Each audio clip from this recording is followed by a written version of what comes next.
জয়গুরু, পরমদয়ালে শ্রী জনে প্রণাম। আপনাদের আন্তরিক আনন্দিত জয়গুরু। আজকের যে বিষয়, যে আমরা অনেকে বলি না, গা বাঁধা, যে গা বেঁধে রেখেছে ওকে কেউ কোনো টুকটাক ক্ষতি করতে পারবে না, বা গা বেঁধে দিই যাতে কেউ কোনো ক্ষতি না করতে পারে। ঠাকুরের কি এমন কর্ম আছে, কি এমন করাটা আছে যেটা আমরা রোজ করছি, কিন্তু আমরা জানছি না বলে সঠিকভাবে করতে পারছি না। তাই আমাদের কেউ না কেউ কিছু ক্ষতি করছে, কারোর নজর লেগে যাচ্ছে, কেউ টুকটাক করছে, বান মারছে, তাতে আমাদের ক্ষতি হচ্ছে জীবনে, আমাদের সংসারের অশান্তি লেগে যাচ্ছে, শারীরিক ব্যায়াম শুরু হচ্ছে, ছেলে মেয়ের পড়াশোনা, ছেলে মেয়ের জীবনের উন্নতিতে বাধা পাচ্ছে। তার জন্য হয়তো অন্যেরা, আত্মীয় স্বজনই বলুন, পাড়াপড়শি বলুন, অন্য কারো না কারো টুকটাক বান মারা বা নজর দোষে সব কিছু বিঘ্ন হতে চলেছে। ঠাকুর কি এমন করার কথা বললেন, যে করার মধ্য দিয়ে ঠাকুর বললেন যে গা বন্ধ করার মতন হয়ে যায়, সেটা কেউ কোনো ক্ষতি করতে পারবেই না। যদি কেউ করতে পারছে, উল্টে নাকি তার ক্ষতি হয়ে যায়। শ্রী ঠাকুর বললেন, ঠাকুরের কথা, যে কেউ যদি তোমার ক্ষতি করতে আসে আর তুমি যদি এই কাজটা রোজ করো, উল্টে তার ক্ষতি হবে, তোমার তো কোনো ক্ষতি হবেই না। কেউ যদি আপনাকে বা আপনার পরিবারের সংসারের প্রতি, আপনার সন্তানের দিকে বা আপনার স্বামীর দিকে কেউ কুনজর দেয়, কিছু খারাপ করার, খারাপ তো অনেকে টুকটাক অনেক কিছু করে, কেউ কিছু করছে, উল্টে আপনার কিচ্ছু হবে না, উল্টে তার ক্ষতি হয়ে যাবে। এই কাজটি যদি আমরা করি, আসুন সেটাই আজকে আলোচনা করছি।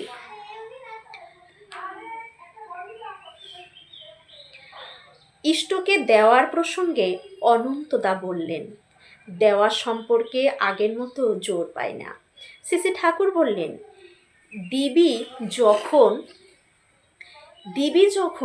জোর পাবি, যখন দিবি তখনই জোরটা পাবি, না দেওয়ার ভান করলে জোরটাও পাবো না। দেওয়ার অভ্যাস শুরু হয়ে গেলে অনবরতই জোরও পাবো, দিতেই থাকবো, কোথা থেকে যে আসবে বুঝতে পারবো না।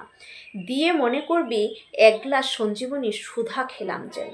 যখন কাউকে কিছু দেব কোনো ভালো কর্মের উদ্দেশ্যে, তখন সেটা করার পরে যেন আমরা অনুভব করি যে আমরা মনে এক গ্লাস সঞ্জীবনী সুধা খেলাম। তাহলে ভাবতে পারেন যে কোনো সৎ উদ্দেশ্যে, সৎ কর্মে যদি আমরা কিছু দান করি, দিয়ে থাকি কোনো কিছুর মধ্য দিয়ে, যেটা যাই দেই না কেন, সেটা আমার একটা কথা, একটা বাক্যও হতে পারে, সেই দেওয়ার মধ্য দিয়ে যদি তার মঙ্গল হয়, তার জীবনের উন্নতি হয়, সে জীবনে এগিয়ে যেতে পারে, সৎকর্ম হয় সেখানে, তাহলে ভাববেন যে ওটা সঞ্জীবনী সুধার মতন আপনি কাজটি করলেন।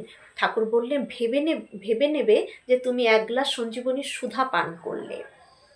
দেখো, দেশ ছেড়ে কত মানুষের কত দুর্ভোগ, কিন্তু সৎসঙ্গীদের চিত করতো চিত, কাত করতো কাত, তাদের দুর্ভোগই যেন নেই।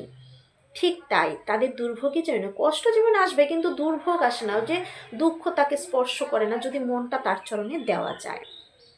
কারণ তখন মনে হয় আমার তো পরম পিতা আছেন, তিনি মাথা আছে, তিনি যা করার করবে, আমরা যতই হাই হতাশ করে কোনো লাভ নেই, তার যেটা সঠিক মনে হবে, মঙ্গল মনে হবে আমার জন্য, সেটাই তিনি করবেন যথাসময়ে।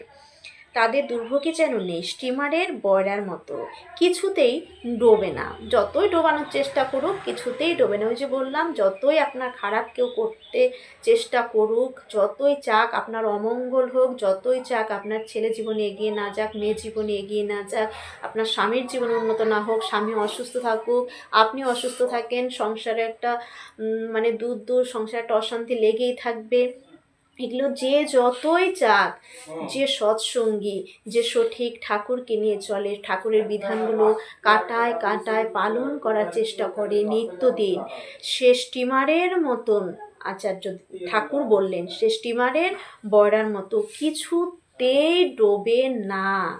যেভাবে রাখবেন সেভাবেই তারা থাকতে পারে। এখন পর্যন্ত হৃদয়ের যে সম্বলটুকু আছে তাই পথ দেখিয়ে নিয়ে যাচ্ছে। মনে হয় সকালবেলায়, ঠাকুর বললেন, সকালবেলায় উঠে নাম টাম করে ইষ্টভৃতি করে বেরোতে পারলে হয়। সকালবেলায় নাম, ইষ্টভীতির আগে আমরা নাম ধ্যানে বসি, অবশ্যই ইষ্টভীতির আগে নাম ধ্যান করতে হবে, নইলে কিন্তু এটা আবার হবে না। আমরা অনেকেই আছি যে একবার দুবার এভাবে একটু নাম করে ইষ্টভীতিটা করে ফেললাম, তাতে কিন্তু হবে না। ঠাকুরকে নিয়ে ঠাকুরকে সময় দেওয়া মানে ওই নাম, আর নাম মানেই ঈশ্বর, নাম মানেই কিন্তু ঠাকুর। ঠাকুরের কথা এটা যে নাম মানেই ইষ্ট, আলাদা নয়। ওই যে বীজ নামটা করছি না, সেটা আমার ঠাকুর, ঠাকুরের নামে ওটা আমরা করছি, উনি ওই বীজ নামটাই আমার ঠাকুর। তাহলে তাকে তো আমাকে সময় দিতে হবে। তাই বড়দাও বলেছেন যে নাম করে যেতেই হয়, 5 মিনিট হলেও করতে হয়। আচার্যদেবও বলেছেন যে 5 মিনিট তো আমরা ঠাকুরকে দিতে পারি, এতটা সময়ের মধ্যে কি 5 মিনিট আমরা ঠাকুরকে দিতে পারি না? ঠাকুরও বলেছেন নাম করে যেতে হবে। নামের কথা কিন্তু এই যে পূর্ণপতি গ্রন্থে শুধু নাম নাম নাম নিয়ে ঠাকুরের বলা। তাহলে নামটাম করে, নামটাম ঠিকঠাক নাম করার পর একদম অপ্রত্যাশিতভাবে ঠাকুরকে ইষ্টভীতি দান করে যে বাড়ি থেকে যে বের হবে, যে কোনো কাজে সে বের হোক, ছাত্র হোক, সার্ভিসম্যান হোক, সংসারীর একজন হোক, যেই হোক না কেন, যে নামঠাম করে ইষ্টভীতিটা সঠিকভাবে করে বাড়ি থেকে বের হয়, তাহলে তার ঠকবার জো নেই। সে কোনোভাবে জীবনে ঠকবে না, কেউ তাকে ঠকাতে পারবে না, কেউ তার রাস্তা বন্ধ করে দিতে পারবে না, রাস্তা বাধা সৃষ্টি করতে পারবে না। যত বড়ই একটা বিভ্রান্তির মধ্যে সে পড়ুক না কেন, সেই গিট খুললে বেরিয়ে আসবে, ঠাকুর তাকে বের করবেনি। যে নামটাম করে ইষ্টভীতি করে বাড়ি থেকে বের হয়, তাহলে ঠকবার জো নেই। ঠাকুরের কথা এটা। ঠাকুর বললেন গা বন্ধ করার কথা কয় এও তেমনি। এই যে গা বন্ধ করার যেটা কথা বললাম, যে গা বন্ধ করে রেখেছে, ওর ক্ষতি কেউ করতে পারবে না। আমরা অনেক বাইরে দেখব নতুন বউদের এই যে গা বেঁধে রাখে, যাতে কেউ কোনো তুকতাক করে ক্ষতি করে দিতে না পারে। সন্তান সম্ভবা মাকেও গা বেঁধে রাখে, দেখবেন তাবিজ কবজ কত কিছু পড়ে থাকে, যাতে তাদের কেউ ক্ষতি করতে না পারে।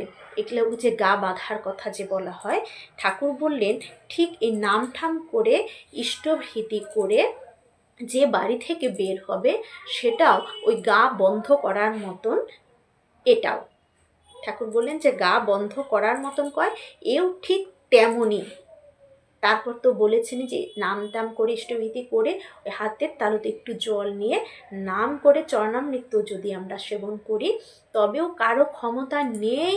যেটা এটা ঠাকুরের কথা, এটা কিন্তু আমাদের কারো কথা নয়, এটা ঠাকুর নিজে বলে গেছেন যে নাম ঠাম করে ইষ্টভীতি করার পর হাতের তালুতে জল নিয়ে সেটাকে বীজ নাম জপ করে যদি আমরা নিত্যদিন সেটা পাল করে নিই, তারপর আমাদের ওটা গা বাঁধার কাজ করে।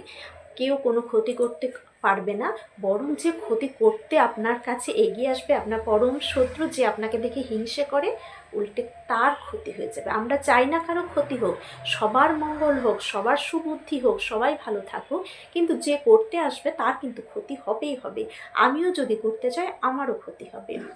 তাই এই ঠাকুরের এই ছোট্ট বিধান, এটা কি আমরা পালন করতে পারবো না আমার ভালোর জন্য, আমার সংসারে ভালোর জন্য? আগে তো নিজেকে ভালোবাসা, তার নিজেকে আমরা সবাই সব থেকে বেশি ভালোবাসি, তাহলে নিজেকে ভালো রাখার জন্য এইটুকু কি করতে পারবো না?